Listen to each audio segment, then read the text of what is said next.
Hablar de equidad también es hablar de ellos, de los hombres que han decidido redefinir lo que significa ser hombre en esta nueva era. Este panel reúne voces masculinas que están construyendo relaciones más sanas, respetuosas y libres de violencia.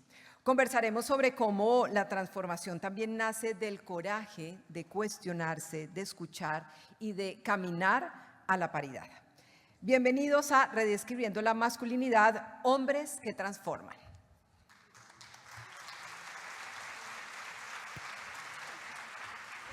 Daniel Felipe López Sierra es abogado bilingüe y especialista en políticas públicas y estrategia, con más de una década liderando iniciativas de sostenibilidad empresarial. Como gerente de sostenibilidad del Banco de Occidente, impulsa proyectos claves, créditos verdes, protección del agua, ecoeficiencia y estrategias que enlazan negocio y bienestar social. Su compromiso es claro: construir finanzas con propósito para un futuro sostenible para todos. Camilo Lescano Yepes, director ejecutivo de Sidesco, fue reconocido por Forbes en su lista 30 Under 30 Colombia 2025 por su impacto en educación e innovación social. Edwin Maldonado, economista y analista financiero con amplia trayectoria en el sector público y gremial. Fue secretario de Desarrollo Económico de Cali, desde donde impulsó programas de empleo y fortalecimiento empresarial que beneficiaron a miles de caleños. Y nuestra moderadora, Catalina Escobar, presidente de la Fundación Juanfe. Bienvenidos. No les puedo explicar los nervios que tienen estos hombres cuando los fui a saludar atrás y eran, ya leímos las preguntas. No me pongan nervioso y les dije, no, vamos a parchar, a pasar bueno aquí. Bueno, les tengo una sorpresa. No les voy a hacer ninguna pregunta de las que les mandamos.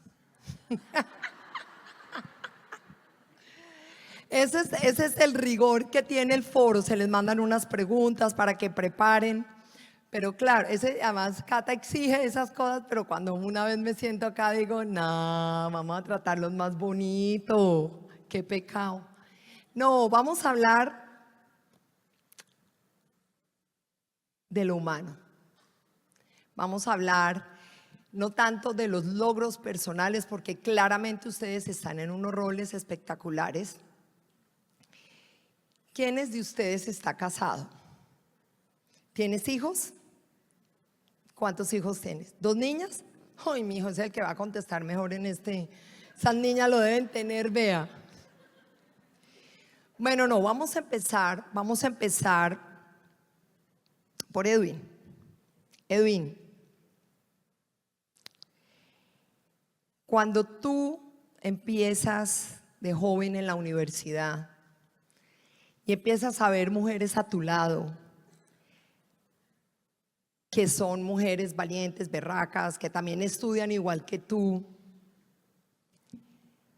Yo quiero saber, cuando tú te empiezas a confrontar después de los muros del colegio, porque el colegio es como una cosita chiquitica, cuando tú te confrontas a un mundo, ¿tú qué estudiaste? Economía. Bueno, la economía por muchos años atrás fue una carrera muy fuerte de hombres. Hoy en día tenemos premios Nobel de Economía, Esther Duflo. De hecho, hay una economista colombiana que es la más importante que tenemos, que se llama Ana María Ibáñez, que es una tesa. Cuéntame, tú estudiando economía y ves a estas mujeres, ¿tú cómo te confrontas con el género en esos ámbitos? Primero que todo, un saludo para todas, a los poquitos hombres que hay acá, un saludo para los compañeros. Primero felicitar a Catalina por toda esta gestión que hace en pro de las mujeres y del país, y por traer este evento a Cali. Muy importante que se den estas discusiones aquí en nuestra ciudad. Y frente a la pregunta que me haces, sí fue un cambio para mí, porque yo venía de un colegio de hombres. Cuando yo entré era mayoría hombres, luego entraban unas mujeres. Yo estudié solo con una mujer en mi salón durante todos los 6 años, porque apenas estaban entrando en Tuluá. Y realmente llegar a la universidad, y curiosamente en una carrera que es de números, que normalmente genera resistencia, lo hemos visto en las mujeres, pues en mi curso fue diferente porque había una gran mayoría de mujeres. y fue un choque porque de alguna manera uno se encuentra con que en la escuela, en el colegio, el trato es diferente y acá es un trato de ideas. Ve cómo las mujeres son más juiciosas que uno encuentra que las mujeres son más disciplinadas, más organizadas, entonces uno empieza a notar la diferencia y eso incluso lo motiva. Muchas veces se habla de la diferencia entre las mujeres, pero en el ámbito que yo he vivido, en el sector gremial, el sector empresarial, siempre ha estado rodeado de mujeres y en la universidad fue así, entonces era un tema muy competitivo, fue un tema muy interesante ver cómo tenía una idea equivocada de que las mujeres no les interesaba la economía, pero en el caso mío sí fue diferente y eran unas discusiones interesantes. Yo estaba rodeado de mujeres en mi grupo de trabajo, normalmente eran mujeres y debatíamos, compartíamos y nunca se sintió pues una diferencia en el trato en ese sentido y para mí fue la primera oportunidad que tuve pues de alguna manera conocer y entender que las mujeres pueden ser lo que quieran y en ese sentido las que le iban mejor en la clase eran mujeres, entonces se destacaban, tenían más capacidad de diálogo, de hablar y para mí eso fue gratificante por sobre todo lo que mencioné que venía de un colegio donde no tenía casi trato con mujeres, más que todo de hombres. Quiero contarles un dato que a mí todavía me aterra. Hay una gran feminista en los Estados Unidos que se llama Gloria Steinem. Ella ha ayudado, Gloria debe tener como 85 años y Gloria fue como esa primera voz feminista en los Estados Unidos y el año pasado soltó un dato que yo me quedé sorprendida, aunque no tenía por qué sorprenderme en realidad, pero dijo que si los hombres, si las mujeres en los Estados Unidos ganaran salarios similares a los hombres con las mismas posiciones, la economía de Estados Unidos, o sea, solo eso traería 300 billones de dólares. Y las mujeres no es que cojan esa platica y se van, las llevan para una cuenta en Suiza, no, se inyecta en la economía. O sea, la equidad de género es un buen negocio. Cami, yo quiero preguntarte, en tu empresa,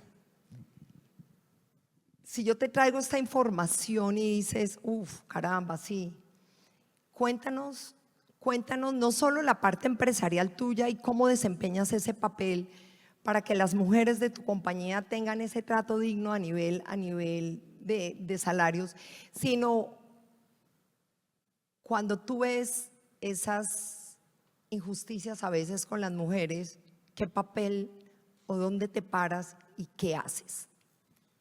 Catalina, primero muchas gracias. Yo creo que para mí, voy a hablar por mí, seguramente mis compañeros me van a también dar la razón. Es un honor ser hombre en este espacio y poder también hablar de estos temas que son tan importantes. Yo trabajo para Sidesco. Sidesco es el gremio de las universidades del Pacífico colombiano. Hace 6 años estoy ahí y ha sido un gran aprendizaje porque tengo muchos referentes. Cuando yo entré a Sidesco, mi asamblea general de miembros, que son todos los rectores de las universidades, eran solo hombres. Y con un mentor, que siempre lo recuerdo, que es el padre Luis Felipe Gómez Restrepo, que fue rector de la Universidad Javeriana de Cali, nos propusimos a sacar informes periódicos de lo que pasaba en las universidades. Y uno de esos informes fue el de brecha de género. Y nos comenzamos a preguntar por qué no había rectoras, o por qué las mujeres en las universidades en ese momento, que fue hace unos 3 años atrás, llegaban a vicerrectorías, pero no podían llegar a las rectorías. Eso a nosotros nos ocupó bastante porque en la historia de Sidesco tiene 51 años, no habíamos tenido todavía rectoras dentro de nuestra asamblea general de miembros. Eso comenzó a cambiar. Hoy Sidesco tiene una presidente mujer, fue la primera presidenta en toda la historia. y comenzamos a tener unas participaciones dentro de la asamblea bastante importantes. Hoy yo les puedo decir que por lo menos el 30% de la asamblea general de miembros de Sidesco son mujeres rectoras. Desde mi equipo de trabajo, primero, en las universidades del Pacífico tenemos la dicha y la fortuna de que trabajen muchas mujeres en cargos de decanatura y jefaturas, en cargos de vicerrectorías. Entonces todo el tiempo estoy rodeado de mujeres que toman decisiones, que las admiro profundamente. Pero yo en mi equipo de trabajo tengo la dicha y la fortuna de trabajar con 2 mujeres. Mi equipo es pequeño, solo somos 4 directos, y tengo 2 mujeres expertas hacia afuera, que son mis asesoras, que son la contadora y la revisora fiscal. Entonces tenemos 4 mujeres y somos 2 hombres. Y para mí el estar rodeado de ellas es muy importante, y hacemos un trabajo para que todos aportemos y sigamos creciendo en términos económicos. En Sidesco y en la educación superior se viene dando este cambio, esta transición en donde los liderazgos femeninos cada vez crecen y crecen más. Yo tengo la oportunidad y la fortuna de haber cumplido mi sueño de ser docente universitario. Lo cumplí a los 22 años y comencé a ser docente universitario, y tengo la fortuna y la dicha de que mis salones de administración de empresas, de ingeniería, de economía, la mayoría de mis estudiantes siempre son mujeres. Siempre. Hoy las universidades están siendo conquistadas por las mujeres, con unas capacidades interesantísimas que van a tener unos espacios de liderazgo espectaculares. Wow. Uno ser docente a los 22 años, qué pilera. Dani ya estuvo en el foro con nosotros en Medellín. Dani es un gran líder del Banco de Occidente, nos ha acompañado. Dani, ¿qué te enseñan tus hijas? De todo. ¿Qué te enseñan? Porque es que son un espejo, ¿no? Te confrontan. Cuéntanos. Cata, muchas gracias por la invitación de nuevo a tu gran foro, gran foro. La verdad, como te contaba ahorita, he estado en diferentes foros de mujeres, pero no sé qué tiene como una magia y como un empoderamiento durísimo que nosotros los hombres que estamos acá nos sentimos orgullosos de poderlas acompañar. Mis hijas me han enseñado todo en la vida, la verdad, porque así como te conté en Medellín, mi familia es paisa y mi familia es súper paisa, así retrógrada, o usted se vuelve monja o se vuelve cura, pero sí, de esta casa usted no puede pasar sin pasar por la iglesia. Pasé a un colegio de solo hombres, donde me formé primaria y bachillerato, y después llego a una universidad donde todo funciona totalmente distinto y es un choque para uno.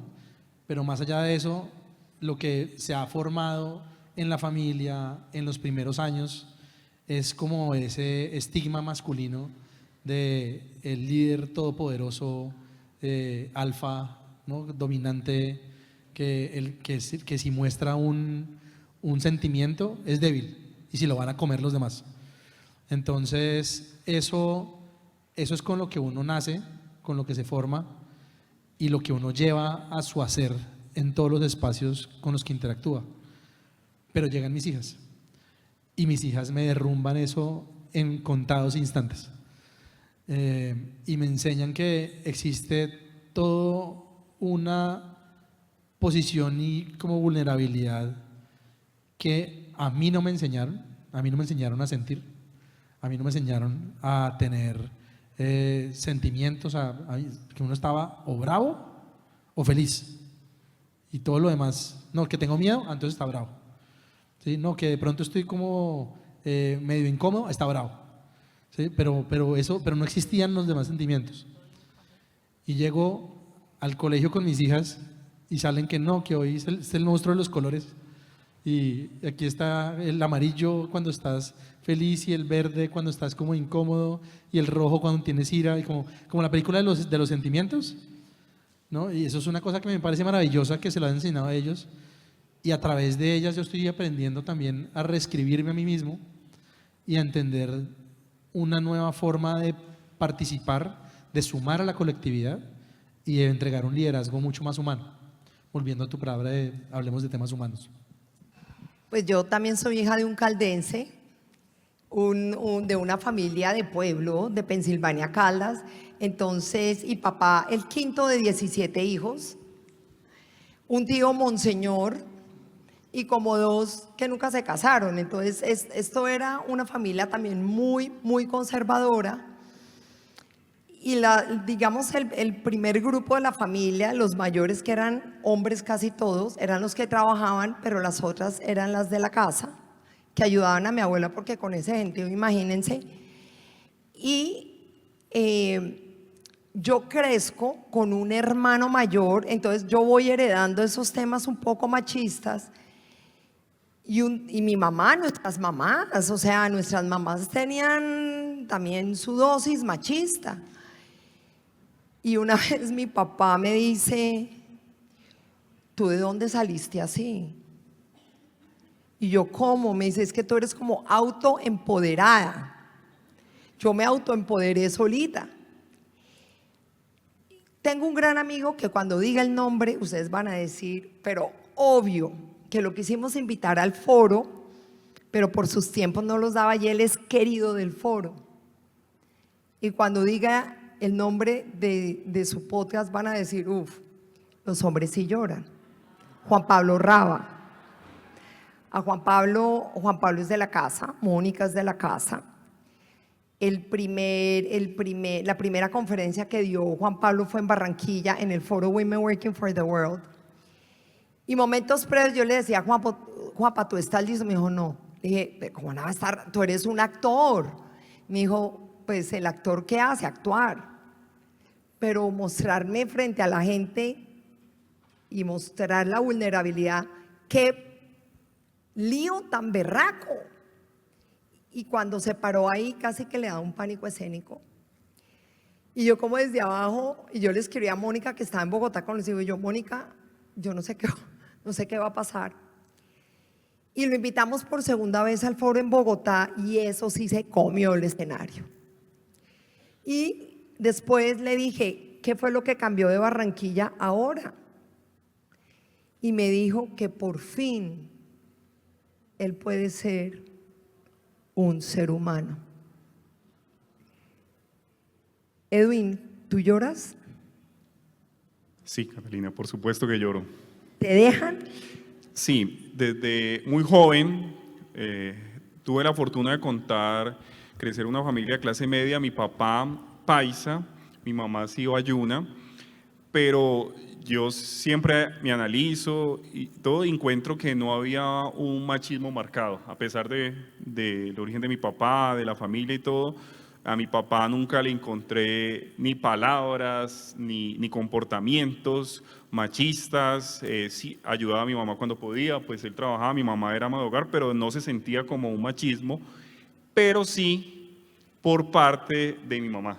Curiosamente, pues si me escucha, lamentablemente lo tengo que decir, pero sí lo veía en la forma como trataba sobre todo a mi hermana y a nosotros, mis hermanos, que éramos 3, yo soy el menor de 4, y sentía que de pronto sí cohibía mucho a mi hermana, esto no puede hacer, esto, aquello, y en cambio sentía que a nosotros sí nos dejaba hacer, como que no había límites, y yo creo que es algo que dificulta a muchas mujeres que desde pequeñas le están creando límites, barreras, y por eso se crean esos estereotipos, esas cosas que de pronto cierran la apertura a soñar en otras cosas diferentes, y no queda claro que las mujeres pueden hacer cualquier cosa, lo mismo que los hombres, mejor o peor, no importa, pueden hacer cualquier cosa, pero desde muy pequeño yo creo que en mi casa hubo el espacio para llorar, porque vi a mi papá llorar, diferentes situaciones, y yo creo que el ejemplo, hablando pues de lo que cuenta Daniel, es muy importante de cara a los hijos, porque realmente todo este tema de equidad de género es un cambio cultural, tiene que empezar desde las familias, y yo tuve la fortuna de encontrar una familia que me enseñó valores, a respetar a las mujeres, a reconocer que las mujeres tienen mucho que aportar, porque mi hermana también en medio de ese tema es una mujer muy empoderada, muy libre, como que yo creo que eso también me mostró a mí, tener a mi mamá, a mi hermana. En mi familia fui rodeada de muchas personas con un carácter, con su personalidad, y que mostró que no hay diferencias entre los hombres y las mujeres. Y yo desde muy joven empecé a trabajar. Yo antes de entrar a la universidad, de hacer mi maestría, estudié en el SENA, entonces empecé desde muy joven a trabajar. Entonces contaba que en el colegio no conté con la fortuna de estudiar con mujeres, pero entré muy joven a trabajar, a estudiar, y ahí sí me rodeé de muchas mujeres y coincidencialmente tuve compañeras, personas a cargo, jefes, mujeres, y pude pues de alguna manera soltarme y ser yo, que yo creo que es lo importante cuando uno habla de Tú eres de los reescribir. contados, te digo. ¿Cómo? Tú eres de los pocos, de los que uno cuenta. Y yo creo que eso es importante, pero también me di cuenta que de pronto me envolví en una burbuja, porque cuando ya como economista empiezo a ver las cifras, desde los cargos que he tenido, analizar la situación en todos los sectores diferentes, uno encuentra, por ejemplo, que del total de hombres que pueden trabajar, que tienen edad para trabajar, el 75% está buscando trabajo, pero del total de las mujeres, solo el 56% está buscando trabajo. Entonces, ¿qué es lo que está pasando con las 44 de cada 100 mujeres que no están buscando trabajo? Es por los cuidados del hogar, por cuidados de los niños, porque no están formadas, porque no encuentran trabajo. Y cuando uno ve la tasa de desempleo, que es algo que yo he estudiado y analizado a fondo, uno encuentra que hay una brecha grande. La tasa de desempleo en Cali a nivel nacional de mujeres del 11% alrededor y de hombres es del 7%. Hay una brecha.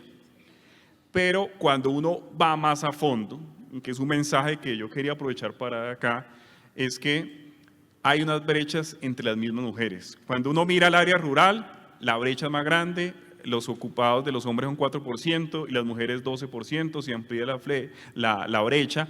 Cuando uno mira si es una mujer joven, ya no es 11% la tasa de desempleo, sino 16%.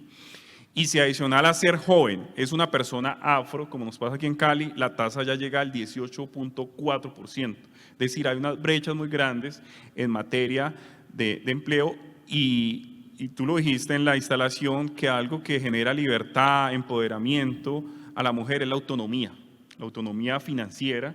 Y entonces pasa que con el empleo nos están generando las oportunidades y hay mucho por hacer. Y esto está generando otra situación, que es que como las mujeres no encuentran espacios en el mundo laboral, están emprendiendo. Y la mayoría de emprendimientos son mujeres. Yo lo vi en la Secretaría de Desarrollo Económico, hay una red de emprendimiento en varias comunas de aquí de la ciudad, he convivido, he visto las luchas que han tenido, pero ahí se presenta una situación que es que de esos emprendimientos de mujeres están ganando el 30% menos que los de hombres. Y cuando uno ve los encadenamientos productivos, también ve que las empresas grandes les compran más a empresas lideradas por hombres. Entonces hay una situación que yo creo que no tiene que ver incluso con lo normativo, ni con el tema de derechos, sino con el tema cultural, que hay que trabajar desde las familias, desde las organizaciones, y por eso quería aprovechar este mensaje acá para hablar de eso, de las brechas que hay al interior de las mujeres, que hay que cerrarlas. Y si nos salimos de Colombia, cuando uno ve en países donde las mujeres ahí sí no tienen derechos, no acceden a varios beneficios, entonces me preocupa porque todavía hay mucho por hacer en cuanto a la equidad de género, en cuanto a la igualdad de las mujeres, pero al interior de las mujeres se está abriendo una brecha que yo he analizado desde el punto de vista económico y que pasa por la generación de oportunidades de empleo y de emprendimiento. Yo creo que es un tema que hay que trabajar, y por eso, a propósito de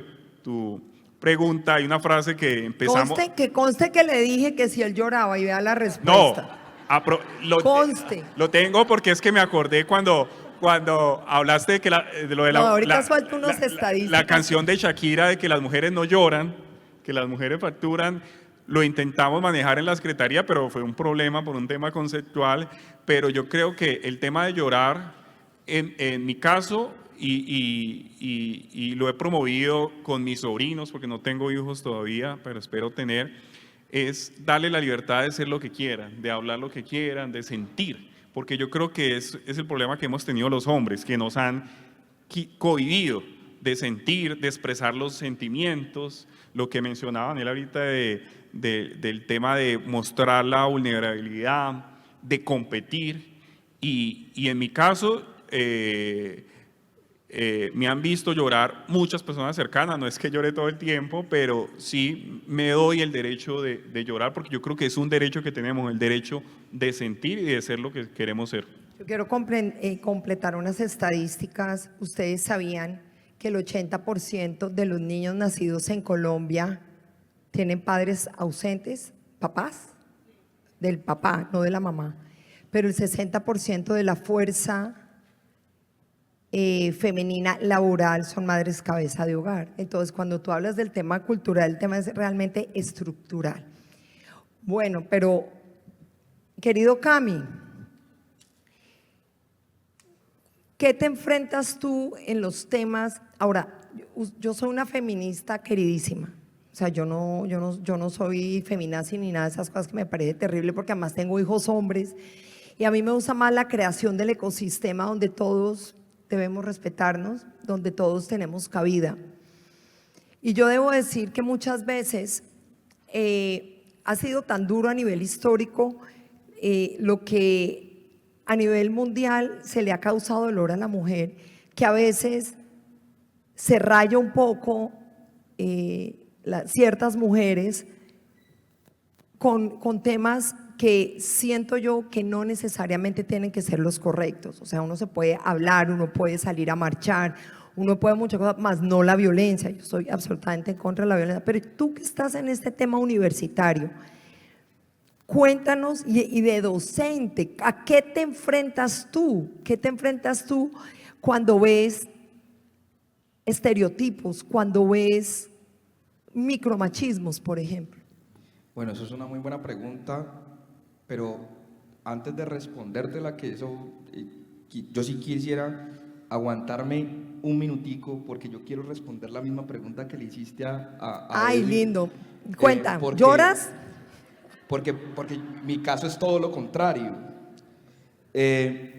Y ha sido una construcción de mucho tiempo en un círculo muy interesante de mis amigos. Yo tengo 3 amigos de mi vida, que son mis hermanos, que uno está aquí, que es Johnny, que es el que me está grabando ahí, y por ahí está también Leandro y está Hassani, que son mis amigos de la vida, y amigos de emprendimiento y amigos de proyectos. Yo con ellos me di la oportunidad de comenzar a reescribir lo que significa sentir, y también a abrirme a los cambios de rol.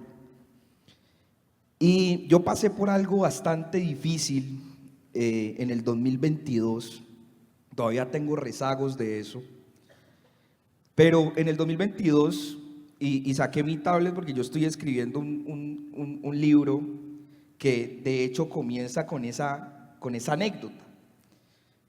Tú ahorita hablaste de Juan Pablo Raba, de Los hombres sí lloran. Yo soy fiel seguidor de él, porque yo creo que hay que tener esos espacios de conversación, porque las conversaciones construyen. Y yo tengo espacios de conversación con muchas personas porque yo he hablado libremente de mi proceso. Aquí yo tengo estudiantes mías que han estado en mis clases, y yo en mis clases hablo libremente de mi proceso emocional, porque lo aprendí, porque hubo un punto de inflexión. Yo me acuerdo estar sentado en la sala de mi casa con papá, mamá, hermana, sobrino y cuñado, diciéndole a ellos, a mis 24 años, que no quería vivir más, ahogado en llanto. Eso fue en el 2022. Porque no sabía, y me identificaba mucho con algunas palabras, con palabras de Andrés Caicedo, y me sentía cansado y no entendía qué pasaba. Y ese espacio de vulnerabilidad que le mostré a mi padre, un señor, ese espacio cambió todo en mi casa. Hoy mi papá, que antes no me decía te amo, nunca me lo dijo, hoy mi papá me pregunta, Mira, "Mijo, no tienes que contestar la primera pregunta, o sea, con esto yo ya mi- estoy, mi- mejor mijo, dicho. él me ve medio aburrido y me pregunta, mijo, ¿cómo está? Obviamente con esa preocupación de padre. Y yo quería aprovechar este espacio, y aquí también está Valentina, que es una de mis mejores amigas de la vida, y a mí me gusta reconocer a la gente que está a mi alrededor. Me gusta reconocerla tanto porque, y conocer mi historia también y la historia de mi familia, porque yo creo que uno es el conjunto de personas que tuvieron que existir para que existiera, para que yo existiera, tuvieron que existir un conjunto de personas, pero al mismo tiempo soy las que me acompañan en el pasar de mi existencia. Y mi círculo ha sido valioso para el proceso. Poder hablar abiertamente hoy en un espacio como este de temas emocionales, o sea, eso no, yo no lo veía en ningún momento. Y el poder decir, venga, sí, pasé por esto, y uno es vulnerable, como hombre es vulnerable, como líder es vulnerable, hay problemas o dilemas emocionales que hay que superar, pero que al mismo tiempo entenderlos y saber cuáles son y conversarlos y decirle a mis amigos, venga, es que a mí me pasa esto, viejo, ¿a usted le está pasando? ¿También le pasó? ¿Y cómo lo superó? Y desde esa misma conversación, todos acompasarnos y poder superarlo, yo creo que es de lo mejor. Por eso ahora no es que llore más, pero sí estoy más abierto a poderle decir a las personas que me interesan que lo sepan cómo estoy. O sea, la primera pregunta no sirvió para un carajo. O sea, me gustó más la segunda. Esta es la respuesta de los seres humanos. Entonces yo le voy a preguntar lo mismo, mi querido Dani. Dani, qué pena tenerte que decir, pero pues ya lo técnico no vale acá. Estamos aquí regados, hermano. Dani, cuente pues. Me lo pasaron de taquito. Daniel. Bueno, bien. Micromachismos. No, que si has llorado. Que si he llorado. Mi familia no me ha dejado. En la familia, el papá, los tíos, lo paisa. Yo reconozco lo paisa. Pues para ser honesto, yo aprendí a llorar muy viejo. Sí, porque Válido. porque al principio, pues no, pues me imagino que de chiquito, pues sí, uno se caía, se raspaba, lloraba. Pero rápidamente el colegio le enseña que no llore. Sí, claro. Sí. Claro, ese es. Y eso cambia muchas cosas por dentro. Porque y me pasó también con una psicóloga que yo tuve, que me decía que yo tenía personalidad de esponja, ¿no? Que yo absorbía, pero que en un momento tenía que hacer así, y que ese día ella pagaba escondero. Sí. Entonces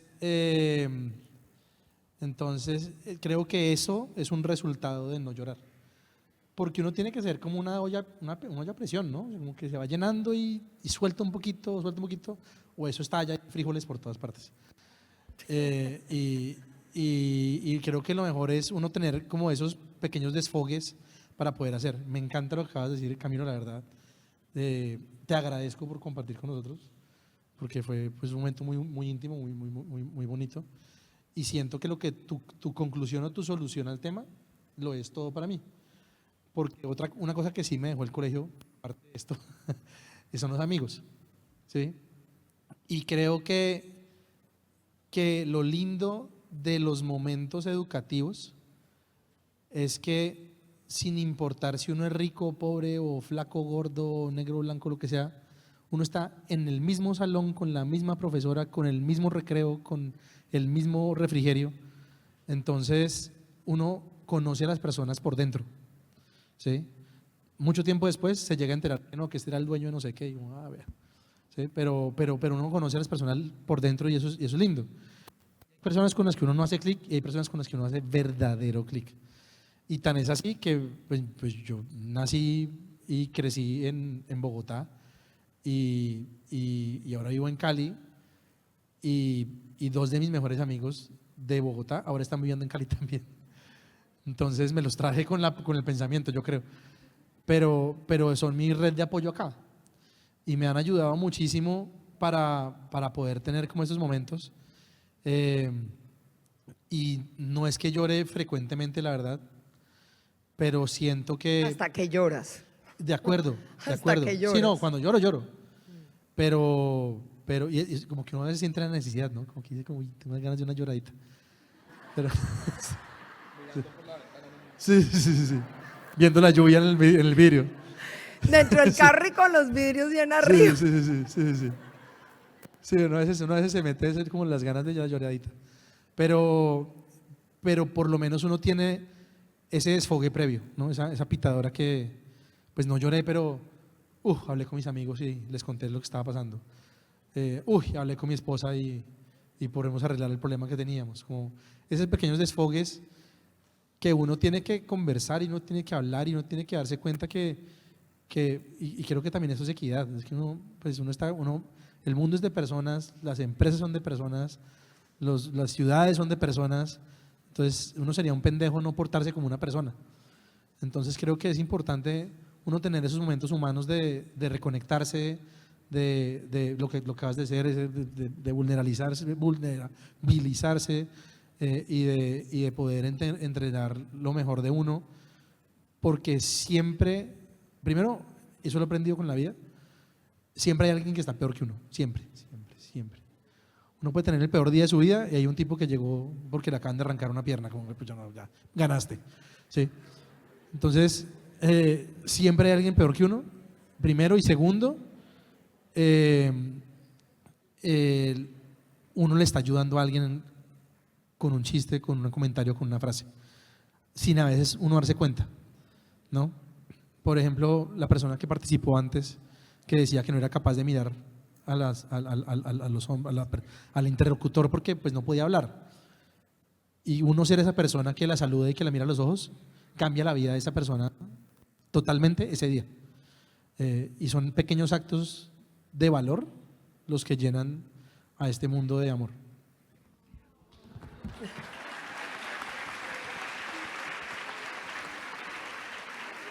A mí me encanta el panel de hombres, me fascina, me encanta. Quiero darle las gracias, Cami, gracias también. Yo te agradezco porque decirlo y te tiembla un poco la garganta, no pasa nada. Esa es la razón por la cual nos hace estar vivos. Yo hoy temprano en la mañana dije muy rápidamente las 4 cosas que me han tumbado y que me he vuelto a levantar, y entre esas fue una depresión. Y eso no me hace menor ni me hace nada diferente a ser una gran mujer. Y entonces, gracias a los 3, señoras y señores, un aplauso por favor.